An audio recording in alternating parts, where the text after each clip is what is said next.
What's up, everybody? Dr. Courtney, CEO and founder of Smile Pop and Smile Pop Teeth Whitening product line. I'm going to briefly show you how easy it is to use this teeth whitening pen. Step 1, take off the cap.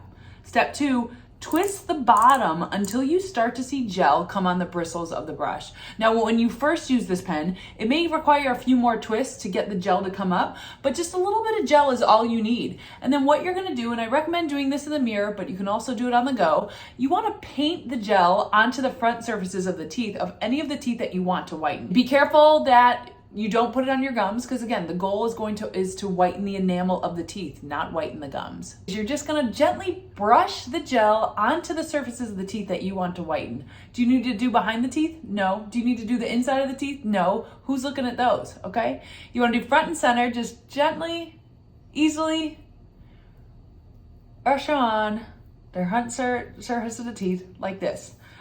You can do this several times per day. Do it morning, do it at nighttime, super easy, but you paint it on and you leave it. And gradually it will dissolve away, but I would avoid eating or drinking anything for at least 30 minutes while this is on, just to help it be more effective. Our Smile Pop Teeth Whitening Pen, the gold edition, great, super cute, slip it in your pocket, easy to use on the go, and safe to use more than once per day. All right.